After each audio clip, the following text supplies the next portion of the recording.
Welcome to the police reform session. This is our third police reform session, and I'm glad that you are here with us, Zeke Cohen.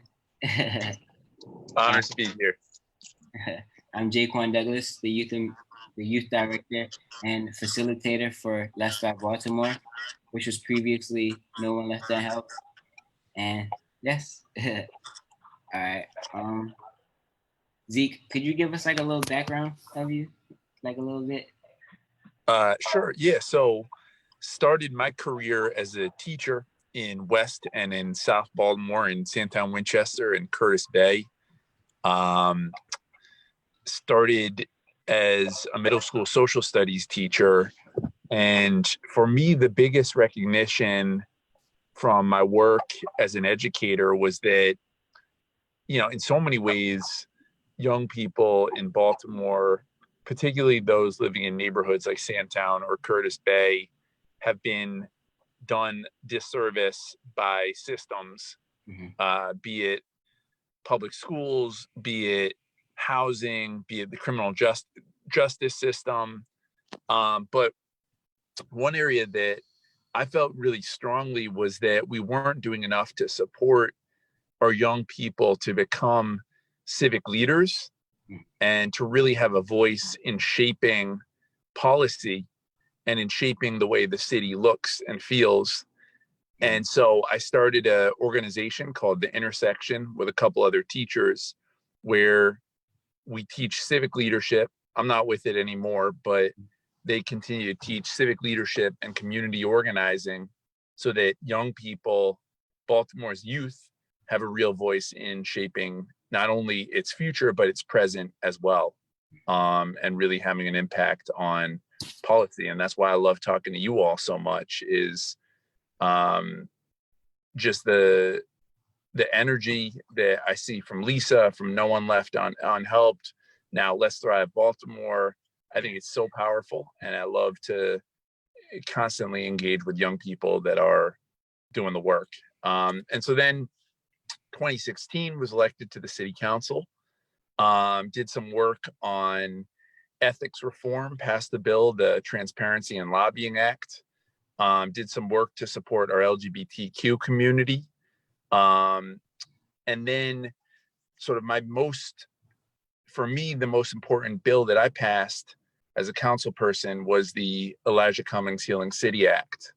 And that came after a school shooting at Frederick Douglass, where young people came out and testified at a hearing and really told us, the city council, that we're not putting enough focus and energy and drive into reducing trauma, that too much of our work has gone into figuring out policing, but that policing alone is inadequate, that what this city really needs is prevention and to directly confront the systems that create trauma throughout Baltimore.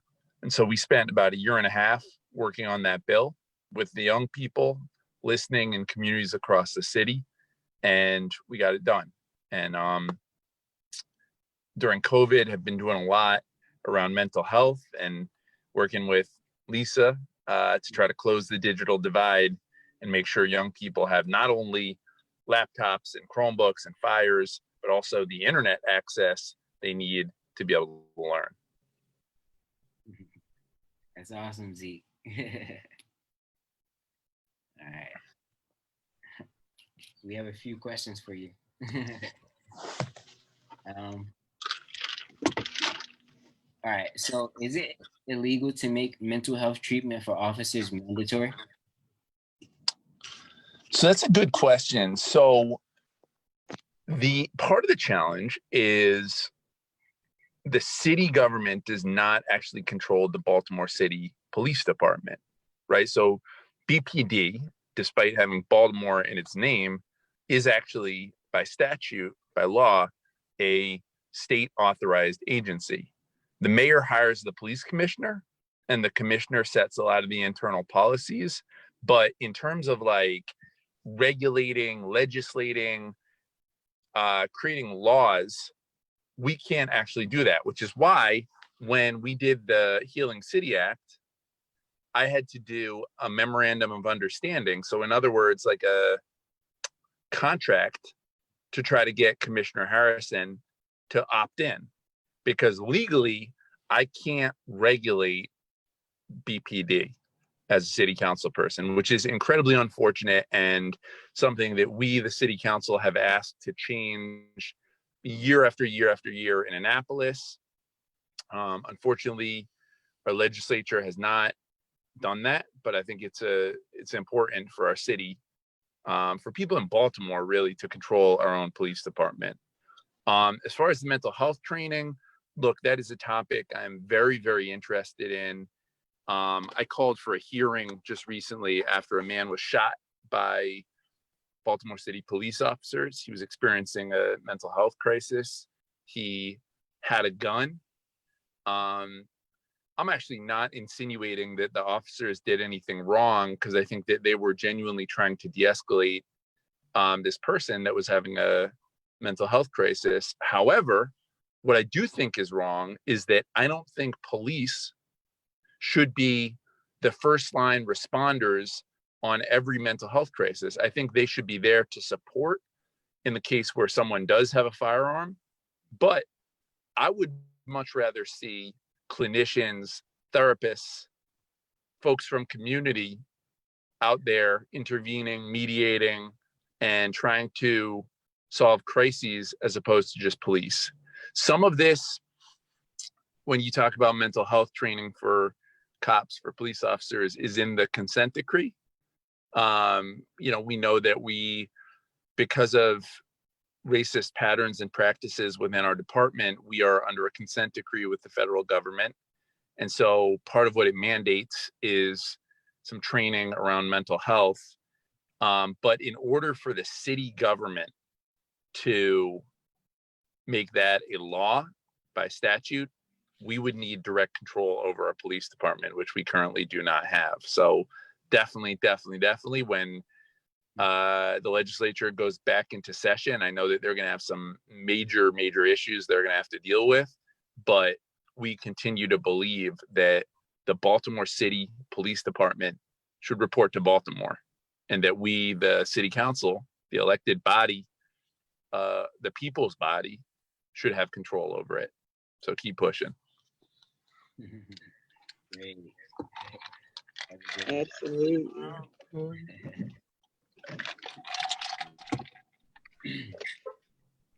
Do you believe that?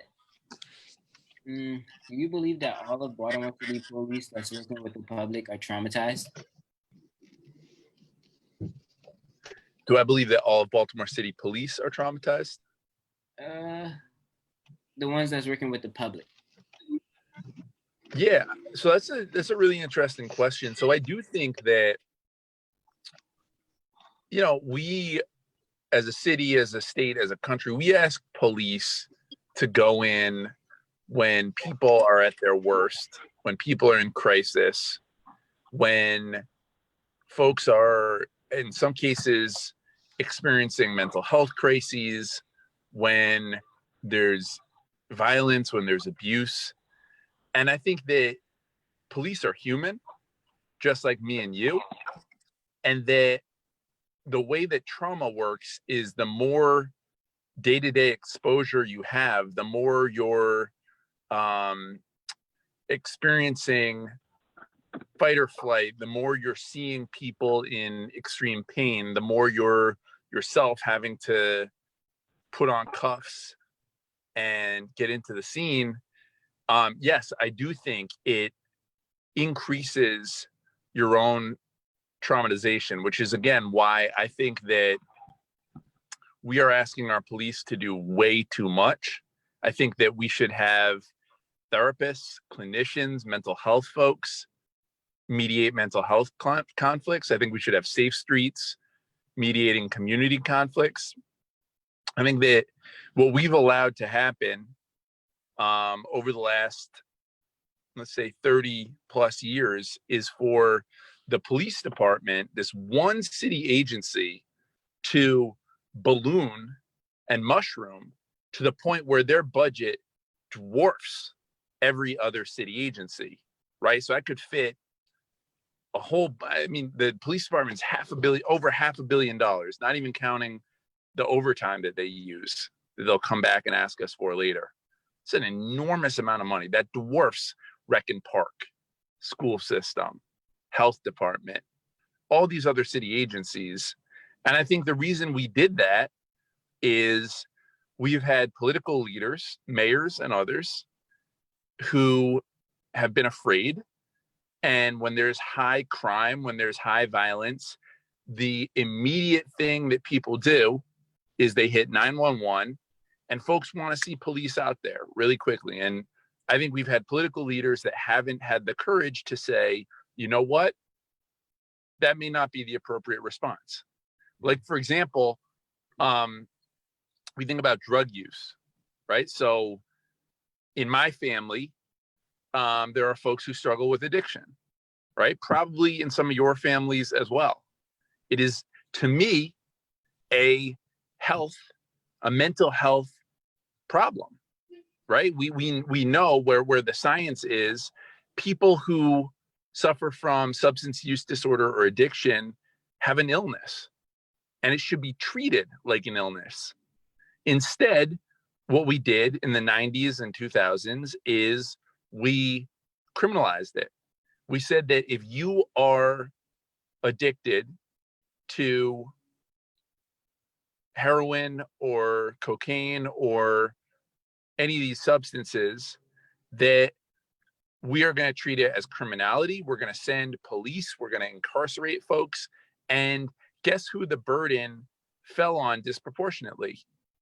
Not folks who look like me, not people in college campuses who use the same amount of drugs as everyone else, but Black and brown people, Black and brown communities. Where I used to teach in Sandtown, Winchester, was ground zero for the war on drugs. That is part of Freddie Gray's narrative, and his story was the over policing in his neighborhood where I used to teach. So are all police officers traumatized? No, I'm sure there are some that are not, but I think it is a high trauma job. I think that there should be much more support and training. And I think that we need to take some of the burden of society's challenges off of police, because what's been proven over and over and over again, and what we're experiencing during this current uprising of George Floyd and everything else, is that police can't solve all of our city's problems. They're not equipped to, they're not trained to, nor should they. To me, police should be there when violence occurs and when there's truly a need for someone to be arrested, but not just someone who's using drugs. I just think a lot of these things that we've criminalized, it doesn't make any sense. Yeah. I mean, I'm curious how you all feel about that, though. Like, what do you think about, when you're thinking about sort of the relationship with police officers and young people, particularly young people of color? How do you think that gets better? Can you hear me? Yes. Okay. So my name is Tamil. I'm a youth ambassador for Let's Start Baltimore. Referring back to what you said about Baltimore City not actually running the police department, like it actually being run by the state, I think that's a problem for the simple fact that they don't see necessarily as much as the city council does, so they don't really understand what goes on here. Right? You look at other cities like Chicago and Detroit, where they're like considered bad cities. You got people who aren't actually on the ground judging the city, and then that's I think where a lot of the hyper policing comes from. People just like judging the city based off of what they hear and what they see in the media instead of actually being on the ground there. So I think even if I think better decisions would be made if the city council was had more control over how the police department is run and how the budget works. So yeah. Yeah, Yeah, and I definitely agree with that. And I would also say, one of the other issues there is about 80% of our officers don't live in the city, right? So what that means is you don't necessarily know the community. You don't have the relationships. You don't necessarily treat it like it's your home, right? Like when I'm in my neighborhood, I'm a city councilman. I make sure to show respect to my neighbors because they're my neighbors, right? And if you are in someone else's neighborhood and you've got a gun and a badge and not enough discretion or clarity on what your job is supposed to be, I think that's a problem. Additionally, the fact that 80% of our officers don't live in Baltimore, that means that when they pay their taxes, they don't pay into our city. All that money, that $500 million plus that we're paying them, that goes right out to Anne Arundel County, Baltimore County, Pennsylvania, West Virginia, right? Like all these places where folks live, that's where they're paying their taxes into, because you pay property taxes based on where you live, not based on where you work. So I think it's a major problem. In addition to what you were saying, is it Tamil? Is that how I pronounce your name? Yes. In addition to what you were saying, Tamil, about not having local control, I also think just the fact that the force is 80% plus not homegrown is a real problem. We discussed that last week too. Like I bring up the fact that a lot of our officers aren't actually from here, so a lot of the things they see don't necessarily. It's based off what they see in the media, so they come in with this perception of like having their guard up, and that's why they always telling us when you interact with a police officer, try to remain as calm as possible so they don't do anything crazy. And I just don't think it should be that way. You shouldn't have to remain. Well, you should remain calm with a police officer, but you shouldn't have to remain calm as if your life is on the line. So. Yeah, that's real. You absolutely should not have to behave a certain way. I mean, look, you should always show respect no matter what, no matter who the person is. But the relationship is really, really fraught right now. And we'll say this. I know you all had a good conversation with Commissioner Harrison. I actually really respect Michael Harrison. I think he's thoughtful. I think he's good police. I think he knows what he's doing and is really sort of a breath of fresh air. I mean, I've been in city council 4 years. I've had 5 police commissioners, which is like crazy. Like that's so much turnover, right? Like how do you run a massive agency when you have that much leadership turnover? He is the first one that I can honestly say, like, I trust this guy and I can see his vision and believe in what he's trying to do. But I'll tell you this, he is a hard way to go because it is not easy out there.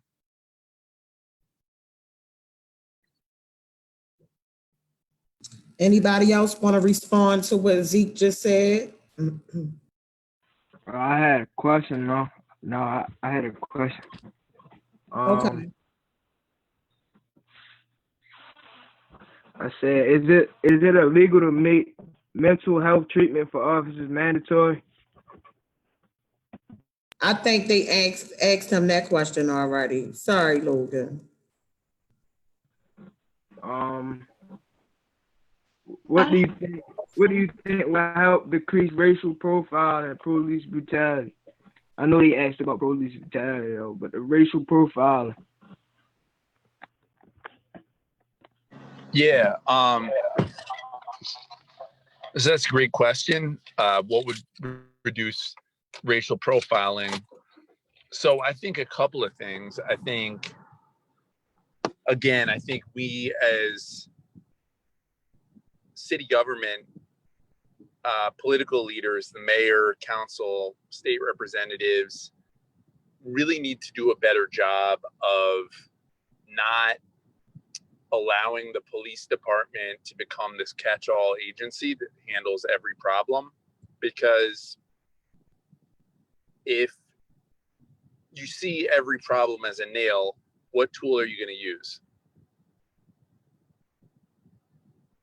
A hammer. A hammer, right? But we know that not every problem is a nail. We got all kinds of different issues within our city. And I think that, unfortunately, the way that police departments, and this is not unique to Baltimore, but this is true to Baltimore, the way that patterns and practices of racial discrimination have been allowed to fester within police departments is really problematic and is the result of lack of oversight by leadership and needs to change. And then I think the other piece too, and I'm going to be real with you all about this, is that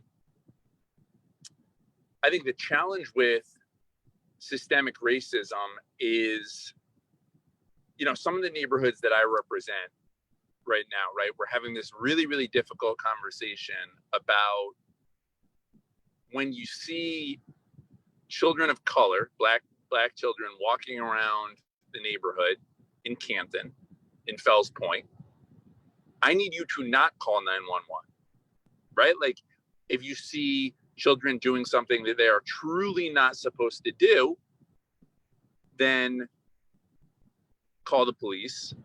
But if you are seeing them just being kids and playing around and walking to the bus stop, I need you to not call 911, because that's not good for them.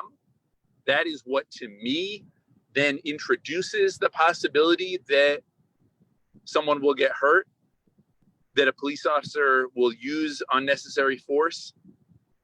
And I think that is too much, unfortunately, of what we see in our city, right? I remember when I was running Intersection, the nonprofit, and we had an office in Highlandtown. Every single week, folks would call 911 on my students for no good reason, just because it was a group of 12 or 13 Black teenagers walking around Conklin Street. And there was a sentiment among some of the neighbors there that they didn't belong there and that they must be up to no good or getting in trouble. And I remember feeling incredibly frustrated by that. And I remember having a conversation with a police officer, and he was frustrated. He was like, I'm tired of people calling us on your kids. Like, what's the matter with people? Like, they're just trying to like go to their after school program, right? To me, like that is part of the problem. It's not just police themselves, it's bias within community members that manifests in all sorts of different ways. We have expectations, we have inherent biases around where children of color belong and where they don't belong. And unfortunately, people have allowed their bias to result in racial profiling and calling police. And it's a huge, huge, huge problem. And it's something that I just got reelected, so I've got a little more leeway at the moment to sort of have some difficult conversations with my constituents, with my neighbors and my communities. And it is a conversation we're having right now, is we need to figure out a different way of engaging, interacting, being one city, because those young people, they're not here to rob you. They may just be here to go to their after school program, or they may be here to go to a restaurant or go hang out or go to the park or be with their friends. But until you actually see them committing a crime, I need you to not call 911. And I'll give you one more example, which is this last week, I had a park ranger show up at Patterson Park and take it upon himself to forcibly remove these 12 beautiful Black Lives Matter murals that we had installed as an art installation. They were permitted, like the artist had gotten the permit, but this park ranger decided he didn't like the message of the murals. And so he took it upon himself with his gun in his holster to come and get them. Now, fortunately, community members rallied to their credit and sort of blocked him from getting most of the murals. He only got 5 of them.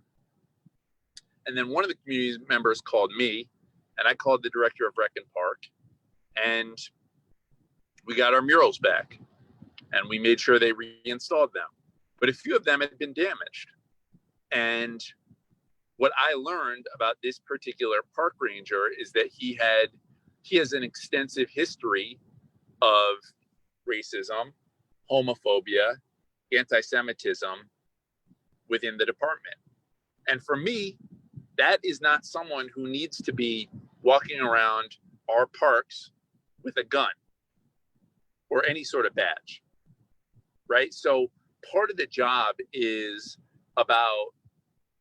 my job is really holding systems accountable to say, look, obviously what he did in this one incident is not okay, where you illegally took somebody's art out of the park. But deeper than that, I need to look at what's going on that this ranger has been allowed to keep his job this long with all these complaints around racial bias and homophobia and anti-Semitism. We need none of that for anyone that works in the city of Baltimore. Anyone that works under my watch as a city councilman, if you think it's acceptable or okay to snatch up a bunch of murals and try to bring them to the dump because they celebrate Black lives, you don't need to be working for the city of Baltimore. And I know that Brandon Scott feels the same way. And that's just how we're gonna have to act. Some folks are gonna need to be uncomfortable.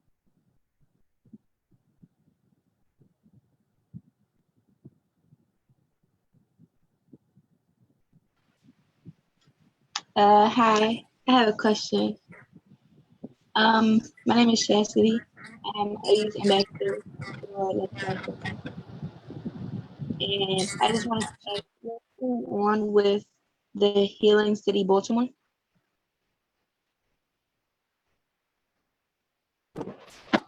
Hey, could you repeat that? Is it Chastity? Yes. Sorry, I lost you. I heard Healing City Baltimore. Could you repeat the question? I'm sorry. I asked what's going on with Healing City Baltimore? Gotcha. Great. So, yeah, great question. So we passed the law a little before the coronavirus. And anyone who's been around city government, so it's one thing to pass a law, right? That's like a lot of work. You got to get your colleagues to agree to vote for it. You got to make sure the mayor's on board. You got to get through a committee. You got to get it voted on second reader and then third reader, which is like getting your colleagues to vote for it. But the even harder thing is then getting it implemented. So where we're at now is the implementation stage, right?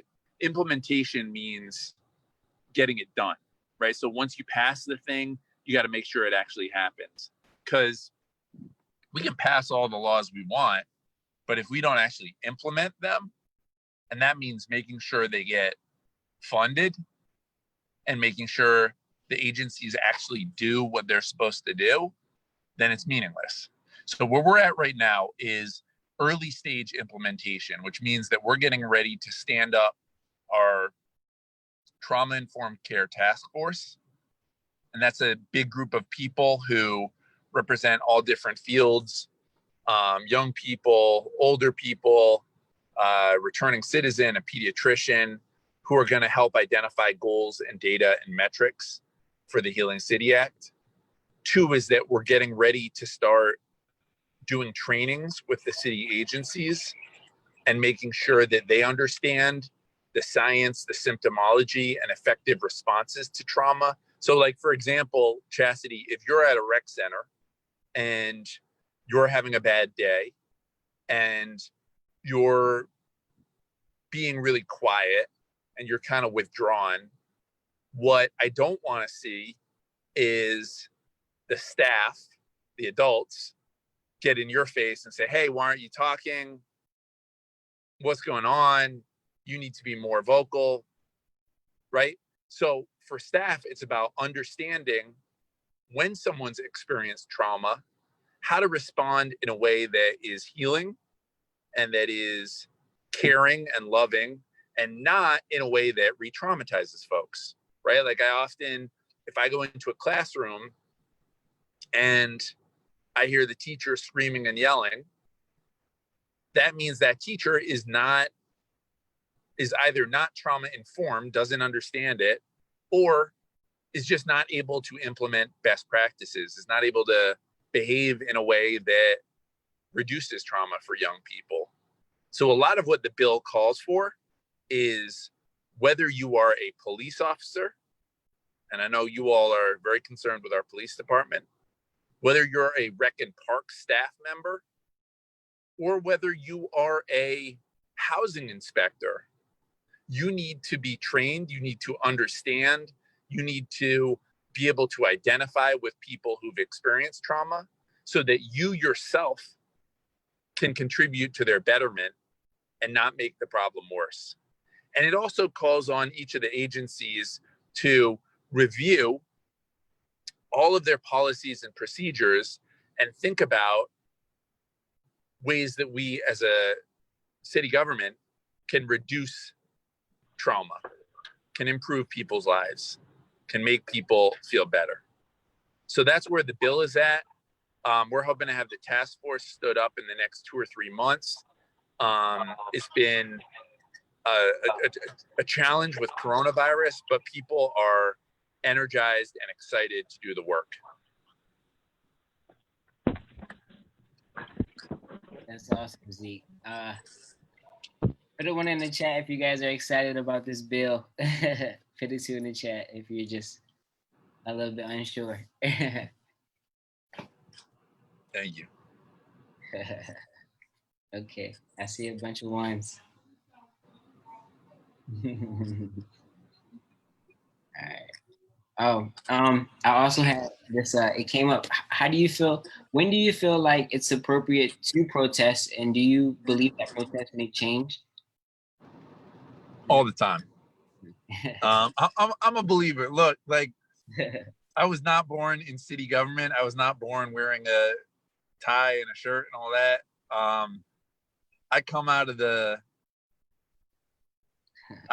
protest movement, really. I mean, my mother marched for civil rights in Mississippi. Awesome. She marched against the Vietnam War. And so for me, activism, organizing, that's really, really important. That's where I'm going to be today, by the way. At 4:30, I'm going to be with the teachers union. They're doing a day of action, day of resistance across the country. And we're actually going to be going directly to Comcast, their headquarters here in South Baltimore, and telling them that we need, one, for them to extend free internet essentials throughout the pandemic so that you all, young people, can learn during the school year when it's virtual. 2, for them to improve the speeds of the Internet Essentials program, because what I hear too often is it's too slow. Young people get kicked off of the Google Classrooms and the Zooms and all that. And 3, they should open up all of their hotspots, Xfinity hotspots across the city, because I think they've made an enormous amount of money through their franchise in Baltimore. And so we passed a resolution asking them to do all that. Now we're going to do some direct action and show up directly at their headquarters. So look, anyone who tells you protest isn't effective, I just strongly disagree. You know, for me, my own methodology, it's always got to be peaceful. It's always got to be thoughtful. but it's always also got to be strategic, right? Like, I think a lot as an organizer about what's actually going to move the needle. Because I'm not about just like showing up and hooting and hollering and making noise if it's not leading toward change. It's got to be purposeful. You got to be thoughtful. You got to think out, like, what's the strategy? Who's the target? Who's the decision maker? Who are we actually trying to get to move? But I think that a lot of the youth protests in Baltimore has been really, really, really powerful. And I'll give you an example. So I participated in the youth protest a couple months ago. They did a big thing where they marched from downtown to City Hall. It was led by young people. It was thousands of people. It was powerful. And for me, I think that was a big part of why we, the city council, cut $22 million from our police department. Because the young people were really clear that we had overfunded BPD and we had underfunded all the other city agencies. And it worked. And Brandon Scott, council president, was there, and I was there. Christopher Burnett was there. A bunch of us were there, and we listened.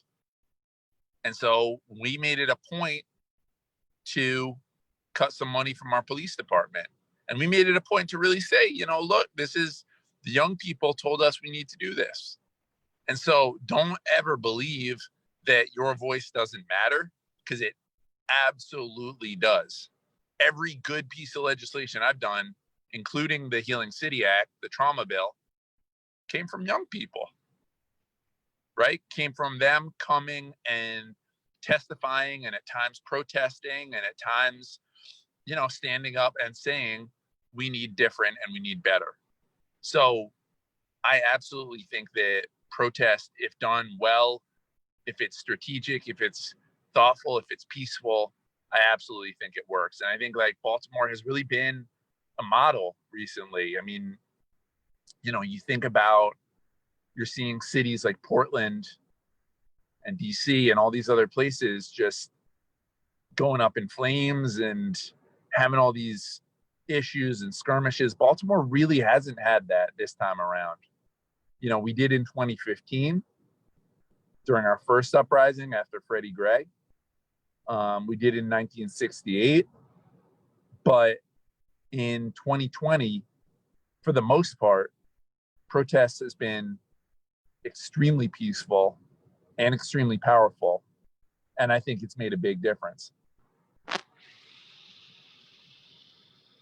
We want to be respectful of Zeke's time. Sorry about that. I know he said he had to get off at 3:40. Oh my goodness, Zeke. I just want to thank you for everything that you've been doing. Working with me to you know, working together to help close the digital divide. You were delivering tablets to people and everything to kids to make sure, you know, you pushed that bill through legislation, through our city government, you know, to make that happen. You pushed the bill for Healing City, Baltimore.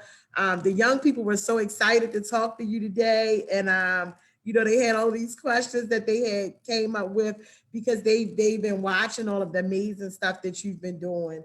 And we just want to thank you. We want to be respectful of your time. We know you have to leave at 3:40. So thank you for joining us today. Thank you. Absolutely. And thank you, Lisa, for all of your work and your advocacy. And thank you to the young people. This was awesome. This was the best part of my day. Really and truly, it means a lot to get to spend some time with you all. And if there's ever anything I can do to support you and support your work, just let me know. You know how to reach me. Lisa got my number. Yes. And whatever you all need. That's awesome. Thank you, Zeke. I'm honored to be with you. Thanks, Lisa. Yes. Thanks for moderating. Is it Jaquan? Yes. That's Awesome. my son. That's my son. Amazing. All right. All right. Good Thank work. you. Good work. Good work. And thanks for all the questions. Appreciate y'all.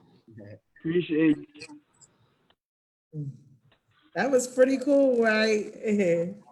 Yes. So y'all done interviewed city council people. Y'all have interviewed the mayor, the police commissioner. How you guys feel about that? Good. Well, Miss Lisa. Feel good. Taking the first steps. Feel good. All right. I'm excited. I know, Chastity. I'm excited for y'all. Yes. Yes. Isaiah, I haven't heard from you. I always got to call on Isaiah when I don't hear from him. I But said, I feel good with taking the first steps to actually getting something to change, to see change. I know that's right. Yes. Yes. Kari, I'm gonna be quiet, let J Quan call on y'all, but I mean, I want to hear from everybody today. This is awesome.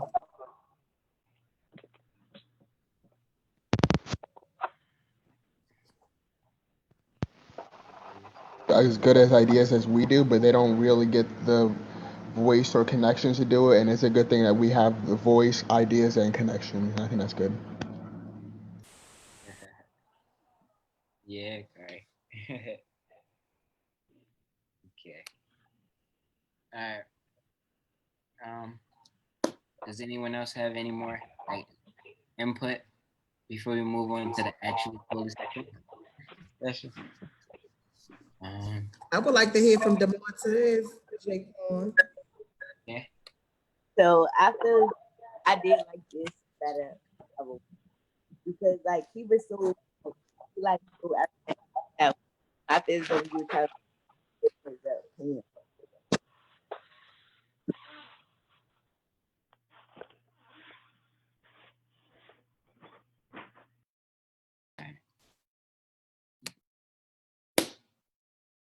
Okay.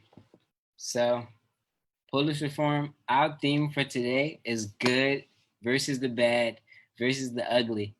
Um, Usually, we always put on display of how the officers can show misconduct or just police brutality, but we also want to share some examples of officers doing great things and also officers doing bad stuff and the officers doing like uh, just like too much at times. So we want to be very what is it called? Transparent. So yeah. We have this one video.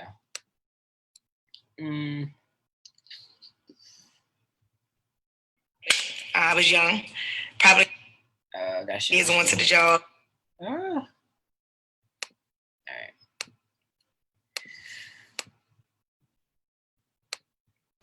I was young, probably about 3, 4 years onto the job. You know, you're still trying to find your way and find your niche. I had a young kid who was attempting to begin selling drugs. I would see him all the time when I worked day shift, which is normally when children should be in school. He was about 14, 15 years old. And I began talking to him daily. And we forged this good relationship. And I would tell him when I'm out here on day work, you can't be outside. You have to be in school. So, you know, of course, he would say, you can't tell me where I can be. I could be where I want. I was like, no, you're going to be in school. So either I'm going to take you to school or you're going to go to school. So you see me, you should be in school. So eventually that relationship, it grew. And he started coming to show me, hey, I've been going to school. You need to see my report card. So he was, of course, absolutely, he was failing in the beginning. And then eventually I would challenge him and say, well, you know, oh, these are not good grades. Let me see what you can do because I know you're smarter, you know, just to continue with that relationship. Eventually he graduates. He sees me. He's like, hey, you need to meet me home. And I'm telling him, hey, get in the car. And he's like, you know, I'm not getting in your car. You know, I'm not riding with you. Just meet me home. So I get there. His mom is like, what is wrong with him? You know, he's all excited and why are you bothering this lady? So he comes down the steps. He gives me his report card and he has all A's. He graduates. So his mom is like, what did you say to this boy? I believed in him. And I think for the most, that's what all our children need. Love and to be believed in. Man, put a one in the chat if we should have more officers like this. Put a 2 in the chat if you feel like it won't change anything.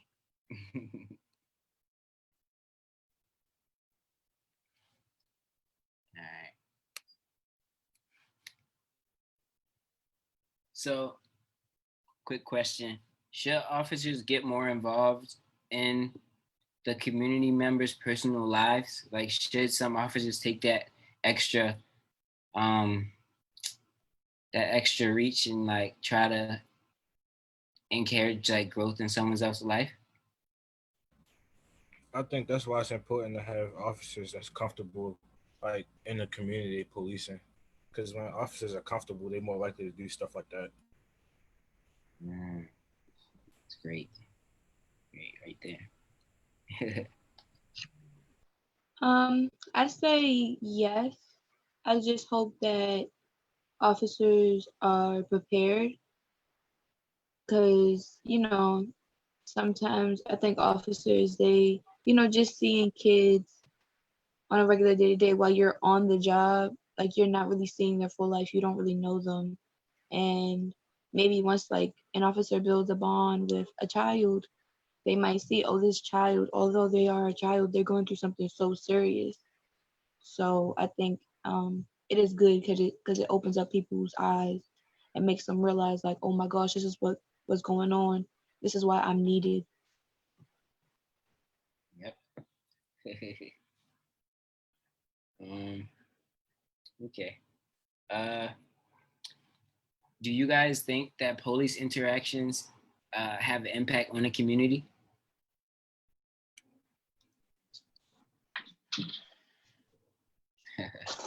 I say yeah, because it could bring them closer with the community instead of just not talking.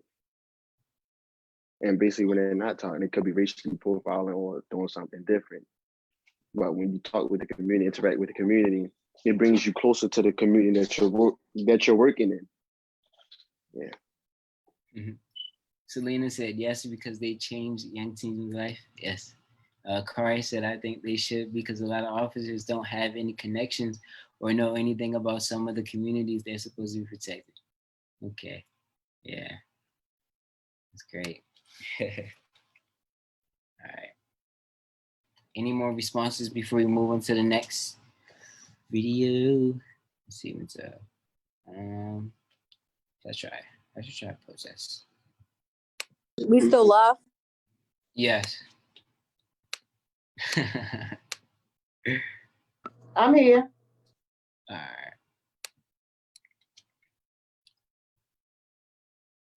I got it. All right. I'm about to show another video.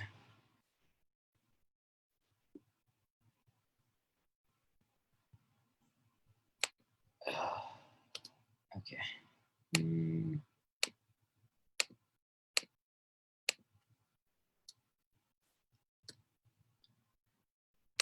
Just one place where we are seeing people demanding protesting over the police-involved death of George Floyd in Minneapolis last week. And the demonstrations today into tonight, mostly peaceful, but Maryland State Police, they have just been called in to assist now. We know a couple of arrests have reportedly been made. Here's a live look right now from Chopper 13. Now, we have extensive live team coverage tonight. We're going to begin with reporter Abijoy Burnett. She has been with those protesters all afternoon, all evening long. What's going on now, Abijoy?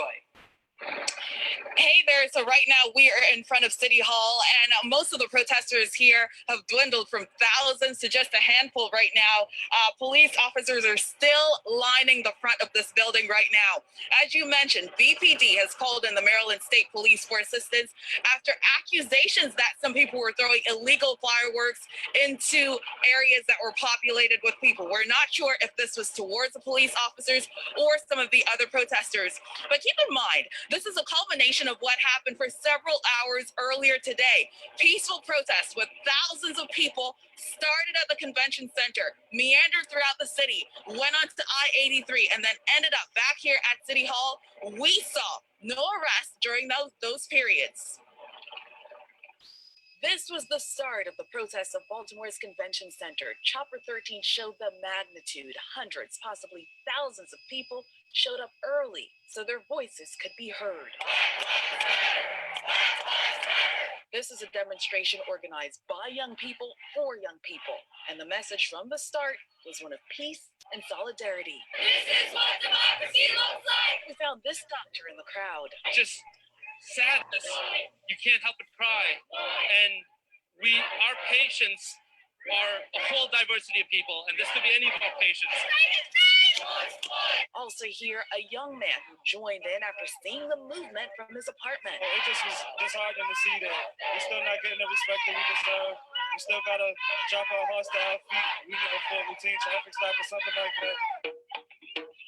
At one point, the group marched onto I-83, a new generation, voicing concerns 1 week after George Floyd died in police custody in Minneapolis. People are enraged about these recent incidents. Makes sense because it's really a continuation of what we've already experienced as Black people in this country. The peaceful march ended at City Hall, where protesters took a knee, and then some officers followed. A sign of solidarity during a period of anguish. It's just beautiful to see everybody coming out for one cause. Okay, so earlier tonight, the mayor sent out a letter, and in it, he thanked the thousands of peaceful protesters. I want to read a portion for it to you again. He said, "Thank you to the thousands of peaceful protesters who have taken to our streets in pursuit of social justice. Once again, this spanned for several blocks in the downtown area. Started at 4, people started showing up well before that. Thousands of young people participated in this event for a mostly peaceful event all throughout the afternoon and into the evening." Back to you guys. All right, thank you very much, Eva Joy. Now, WJZ investigator Mike Kelgren is also live at City Hall. So, Mike, what are you seeing there right now? Thousands have dispersed, but there are some still there.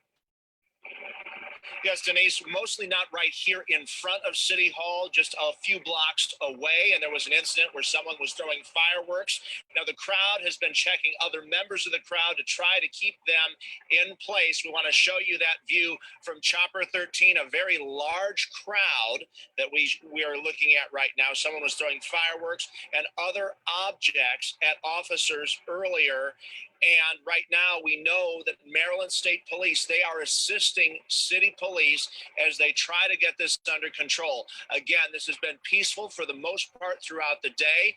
However, there is a relatively small group compared to the thousands we saw earlier that police are zeroing in on not far from City Hall. If we can go back out to me here at the scene, at City Hall, where we saw so much love and peace earlier today.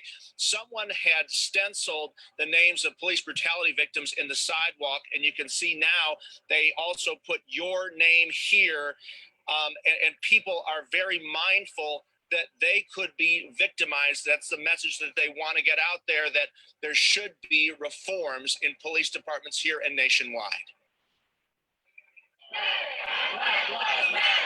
Baltimore City Police in riot gear stood guard in front of City Hall Monday night as the crowd lingered after a day of peaceful protests over racial injustice and police brutality sparked by the death of George Floyd in Minneapolis police custody 1 week ago. Not one person have I seen doing anything other than peace, love. People are saging, people are walking, people are hugging, people are, unfortunately, we're violating COVID, but other than that, we're not on no violent or angry flow. Everybody is just sick and tired of being sick and tired. Baltimore City Hall has been the focal point for most of the 4 days of demonstrations here.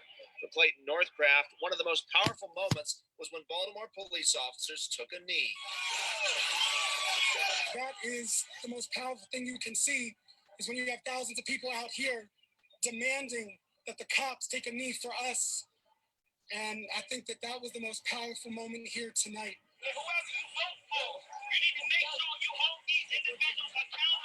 Mayor Jack Young praised the protests as a powerful display of democracy in action.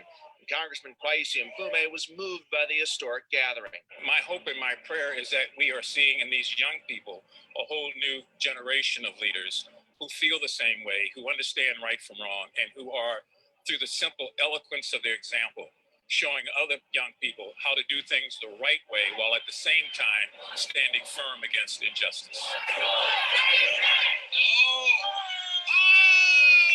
Also, WJZ has confirmed the state's attorney's office will not be pressing charges against the officer in an incident Friday night, where a woman hit a sergeant twice before another officer punched her, knocking her to the ground. The state's attorney's office says while they strongly disagree with the action the officer took, it does not rise to the level of illegality. And prosecutors say there were other ways to diffuse that situation. Now, we're up very close to City Hall. I'm as close as I can get because there's a perimeter here that's significantly wider than it was the other day. You can see there's still a police presence out here, but it is calm. This crowd has really pretty much totally dispersed from City Hall at this point. Back to you on TV Hill. We know very peaceful today, but again, Maryland State Police has been called in to assist tonight. Let's bring in Kelsey Kushner now. She is live at City Police Headquarters with more. Kelsey.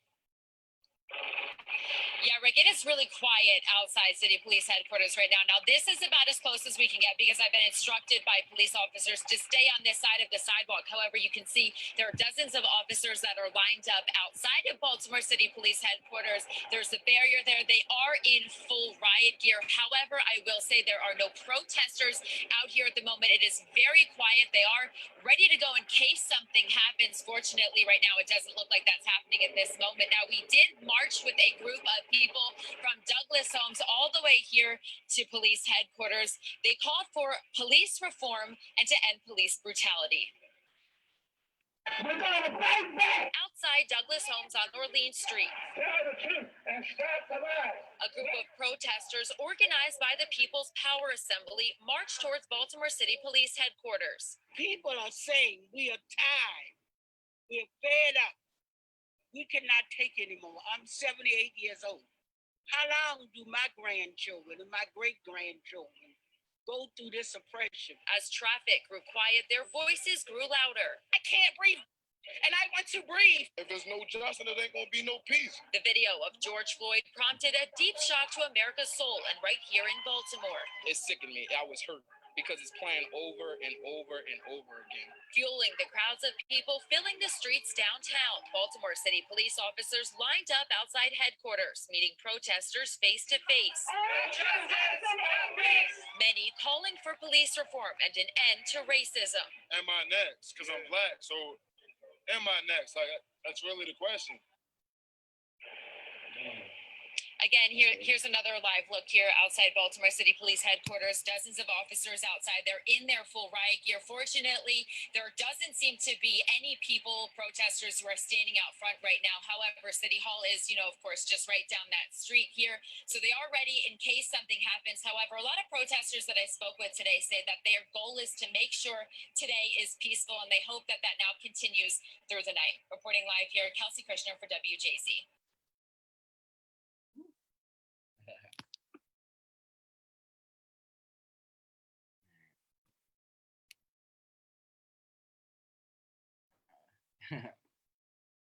Question. When should people feel like it's time If you see someone in danger happens, man. When should people feel like it's time to protest?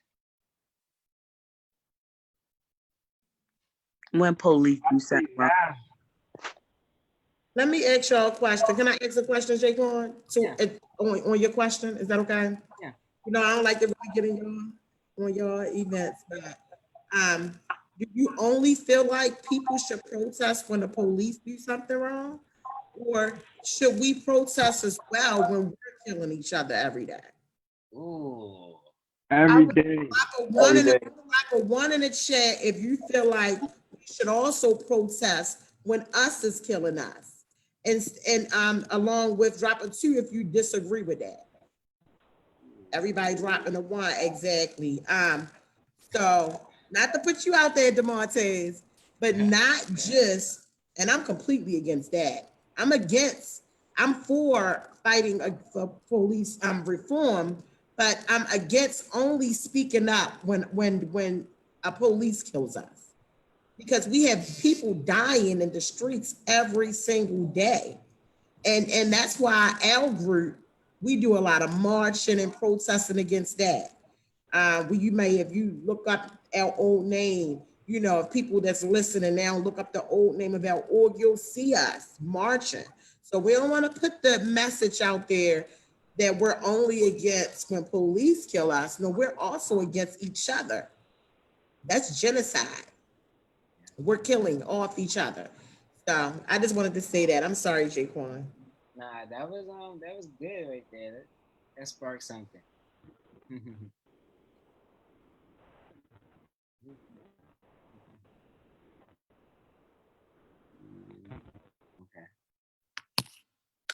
Do any of you guys believe that protests can make a change? That protesting can make a change? Put a one in the chat and put a two if you disagree. All right. I have a business contact video. Let's see.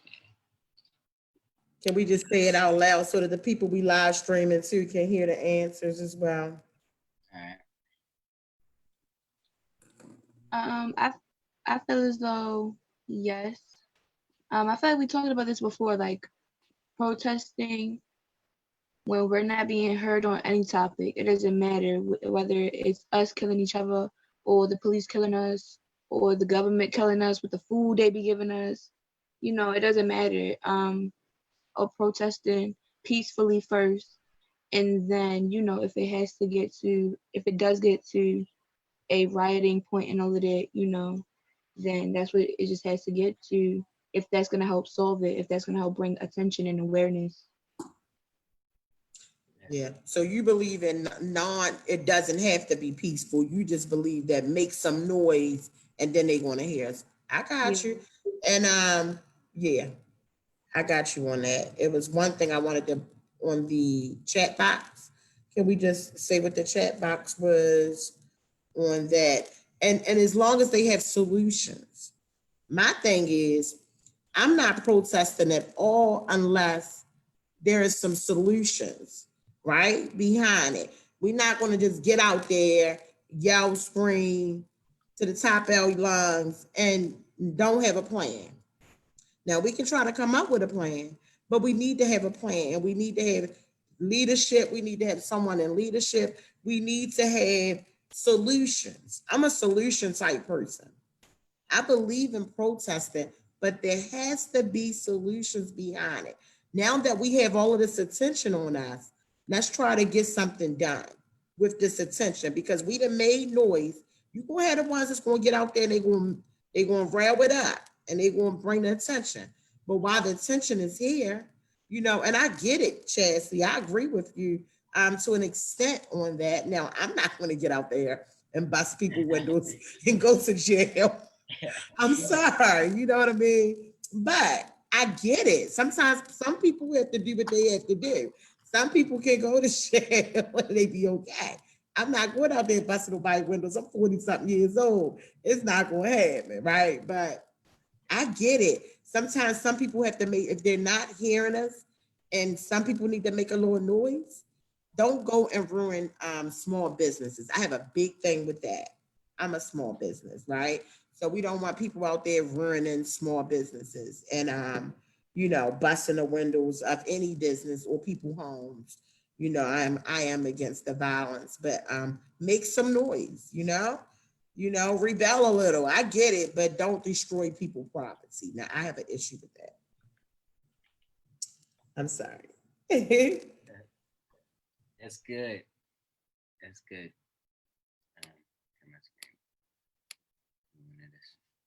So, yeah. Here's a video of a police officer coughing on residents. This is crazy. The rounds of social media. Well, tonight, a video is making the rounds of social media. It shows a Baltimore police sergeant coughing near citizens while patrolling one city neighborhood. Now, the department says it is investigating. WJC is live outside City Hall. Rachel Menitoff asked the city what they're doing in response. Rachel. Zeke, good evening. The Baltimore Police Department released a statement saying they've seen the entire video and they sent the video to the Public Integrity Bureau for an internal investigation.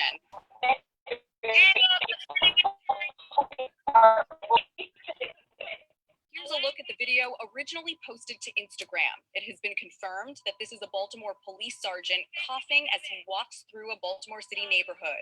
I asked Mayor Young if he was aware of the video. Here's what he said. I really haven't seen the video, but I know it's being investigated.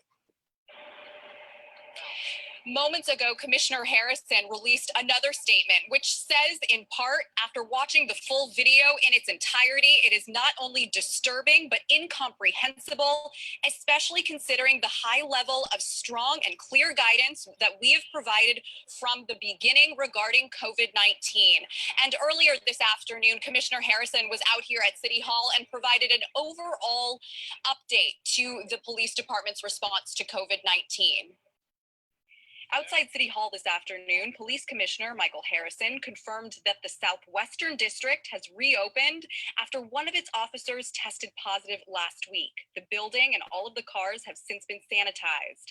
Currently, there are 12 Baltimore City police officers who have tested positive for the virus, with 67 officers awaiting test results.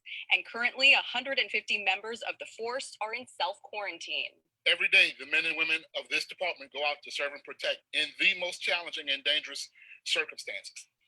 We continue to work in educating and enforcing residents of the governor's stay-home orders to minimize the spread of this dangerous and deadly virus in our communities. Commissioner Harrison says all of his officers are now required to wear N95 masks for the entire duration of their shift. He's also recommending that officers take their temperatures twice a day as an added precaution. We're live outside City Hall. I'm Rachel Menitoff for WJZ.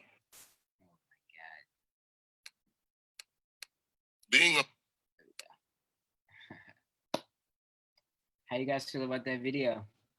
Oh God, you frozen. It's crazy because don't you know how people put like the news and stuff on their songs and stuff? Yeah. I get, it said when he was coughing up resident. I got that part in my, I made a Black Lives Matter song and I got that same video in the song. Wow. I was like, dang, that's tough. That's crazy. Hey, I just had that. What's the name of your song? Say your name of your song while we live stream. Is it done?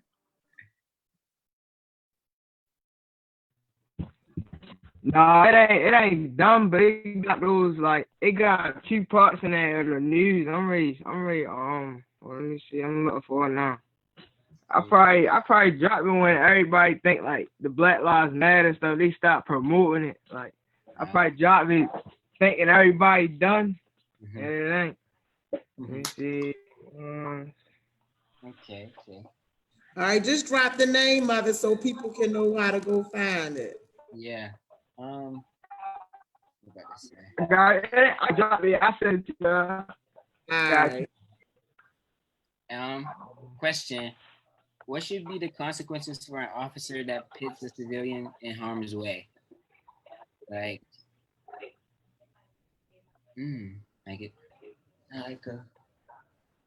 same crime, the same thing that they would put for a citizen putting an officer's life in harm's way. Okay. It's not their job. Yeah, that's crazy. Craziness, man. All right. Oh, that's funny. Officer Gerald is actually inside this advertisement.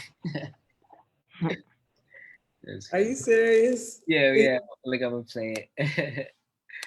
I saw it over the weekend and it literally just popped back up. It's a good one. Should stand for something. He's for a city with something to prove to the rest of There you go. It's awesome. That's cool. Yes, let me take a picture. Hold on, leave that right there. So I can tell him we was looking at his video today. Let me screenshot that. All right, you got it. That's cool. Gerard, let's get his name right. We be saying it. Is it? Oh yeah, I said Gerald. Oh my God, Gerard. Because I keep saying Gerald. Want to be proud to. Alright, where's the next video? Choose something good. Let's go with something. Oh yeah, that's the one he's saying is. Let's play that. What? The officers doing positive stuff. I think that's the one he sent us too.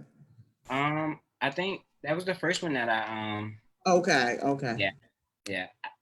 I have two more other videos of officers doing positive stuff. I can put one on. Let's do this one. Because we want to show what we want to see more of. So Yeah. that's a good thing. Yeah. Again, lots of developments coming from the governor this afternoon. We have Ray Strickland there live, but Jamie, let's check in with you. All right, we're going to go with Dave Detling with the story of a young woman who wanted to get a story out about a police officer that helped her. Here's Dave with that story. Well, this motorcycle breakdown has gone viral, and talk about timing and luck. The last thing this rider was expecting was to meet a police officer who knew his way around bikes. It just shut off. It just lost power. A motorcycle breakdown was not what Tabitha Kirksey wanted during a weekend ride with a friend. Forced to pull over near East Middle in Hartford, she tried to fix the problem. The first thing is, what's wrong? Come on, baby, work for me. Unable to get the bike started, Kirksey started making phone calls for help. That's when, out of the blue, an officer arrived.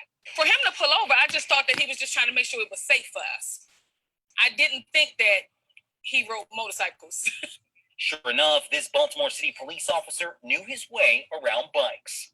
The next thing I know, we had pulled off the seat, and he checked in. He was like, oh, that's it. And that's where you see the picture of him on this side working the ground wire. He cut it, stripped it, fixed it, jimmied it down, pulled out my tools, and he fixed it. Photos of the officer's mechanic work were posted to Facebook. Since Sunday, it's gone viral, being shared more than 125,000 times. Tabitha, who goes by Sassy Lady in the Untamed Legends Motorcycle Club, says the random encounter serves as a message during these tumultuous times when so many people are angry with police. Not all cops are bad. Not all cops are bad, and I truly believe that. I have family members that are police officers. So I respect the uniform. I respect the people. Some bad apples should not spoil the whole bunch. As Tabitha rides on, she wants people to remember her interaction with the Baltimore City police officer. You helped me when you didn't have to. You could have just kept going and just made sure we were safe. Okay. And, and just maybe rode back around or something. No, you took the time to get dirty and help me. And I appreciate it. I truly appreciate it. We need more people that way. In Baltimore City, Dave Detling, WMAR 2 News. Oh, God. Okay. Should the good deeds of officers be highlighted as much as the wrongdoings that they do?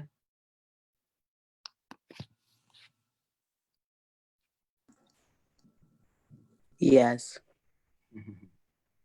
Okay. Why, DeMontez?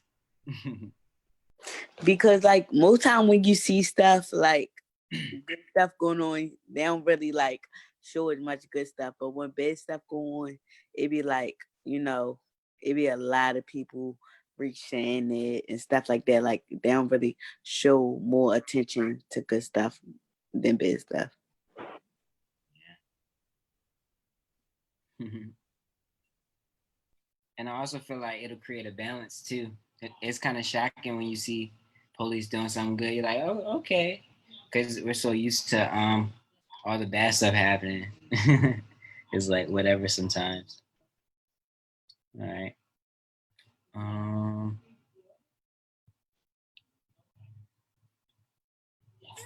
Ooh, put a one in the chat if officers should do more good deeds. Put a two in the chat if it won't change anything. All right. Let's see. What's the next video? What do you mean they won't change anything? Like see officers or? No, like a two if you just think that by them doing a good deed, it won't change anything. Like it won't change how people look at them. Yeah, I think people still, cause it's people still out here. They see a good cop and they just like be like, oh yeah, it's still bad cops out here. It's like cops are still bad in general. So I say two. Okay. If you just having a nice conversation with the guys, though. Yeah, you talk to the guys. Yeah. So it ain't one thing. No, it ain't saying people how some people look, not everybody. Okay.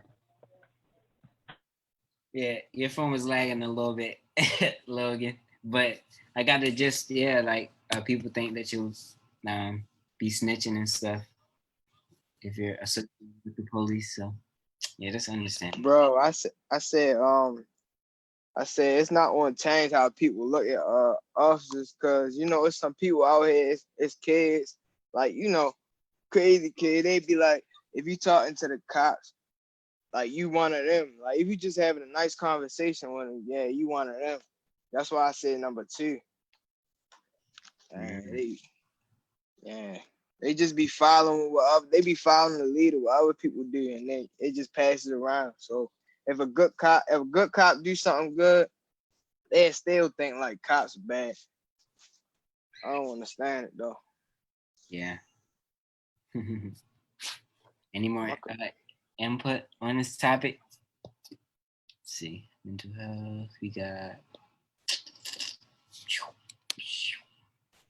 Honestly, some people be stuck on it because when we talk about this, we gotta remember the long history of, you know, the police within people's lives, especially Black and brown people. You know, of course, you can have a genuine conversation with an officer, but you're gonna still walk away. In the back of your head, it's gonna pop up like, now what if this officer was actually a bad officer? Like, what if I just had a whole conversation, I'm thinking this man's good and all of that, he ends up being one of those bad officers? Like, that's gonna pop into your head. So, I mean, of course, what you do is what really counts, not what you saying something, you feeling some type of way, you can say or feel whatever type of way you want, but what are you actually doing? Are you actually trying to talk to the officers, or are the officers actually trying to talk to you? Like, it's just, I feel as though it really depends. Mm-hmm. Yeah. Great input, Jesse.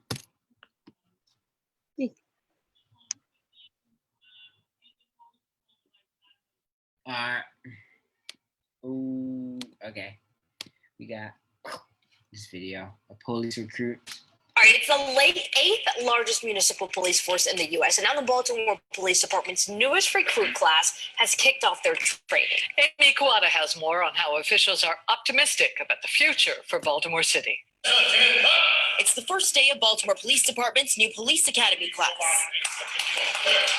A total of 32 recruits from across the country, many from right here in Baltimore. These are the successful candidates who applied and were suitable and had the right temperament and had the right work history and education and military and family. For the next 30 weeks, the new police academy class will go through an extensive training program. Commissioner Michael Harrison says he's pleased recruiting efforts are improving. This shows the evolution of the department, its growth, its maturity, that we are bringing new people in and living up to the promise of bringing new police officers on. And this means manpower will get to the street faster.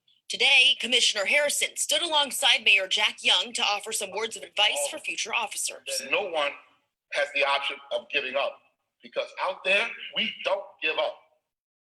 We never give up. People are counting on us to come when they call. The new recruits joined the department at a time where Baltimore closed 2019 with a record 348 homicides. In addition, an ongoing officer shortage. Right now, Harrison says they're facing about 350 vacancies. Now what we need to do is work to keep more people here longer as we bring more people on.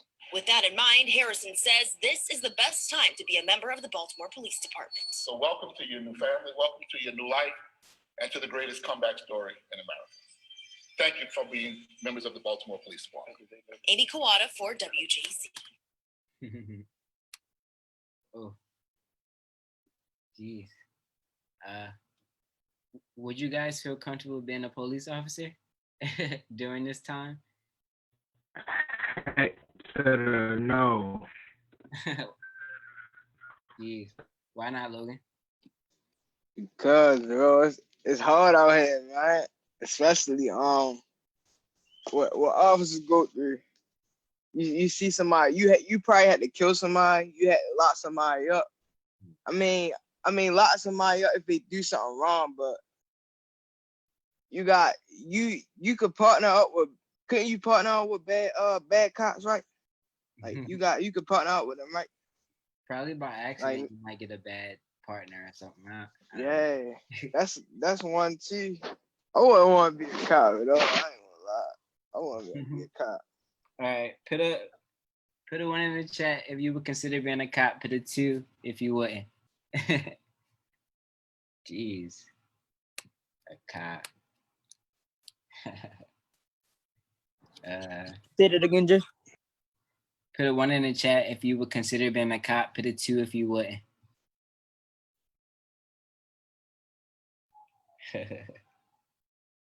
Okay. 2 because I don't want to be put in a bad position. Okay. All right. It's interesting to see who changed their mind on that since the last time we asked. We need to go back and review that. Yeah. That would be kind of interesting to see. All right. I changed my mind because I just feel as though I keep on seeing the negative side of it, but I'm not really seeing like, okay, what if I could educate my colleagues or other colleagues, or else like start a program or something to help educate police officers, try to get involved. Because like we said before, people that, are they even helping each other?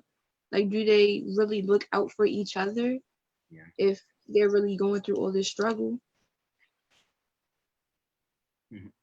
Yeah. Man.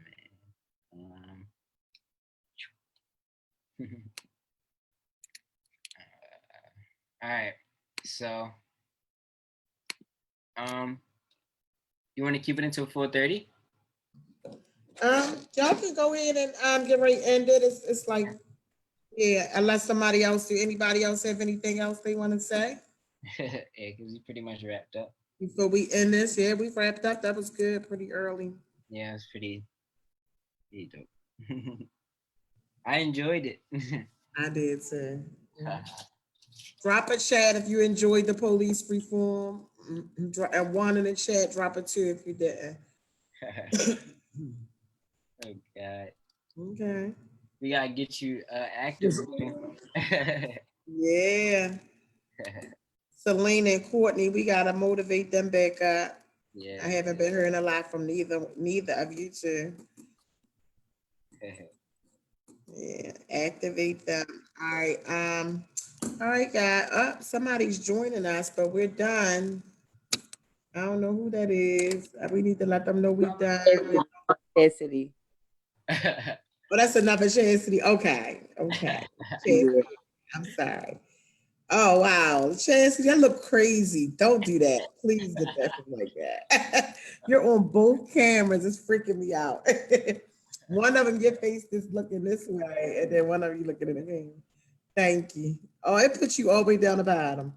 Oh, God. All right. So, yeah, Jaquan, you can close it out. All right. Yeah. Man. Thank you guys for attending this police reform session, our third one. Our third public one, you mean? Third public. Our third one. Oh my God. We got like 3 more to go. Oh my God. Stay tuned. More to come. 3 more what? Police reform sessions. Okay. Yeah. All right.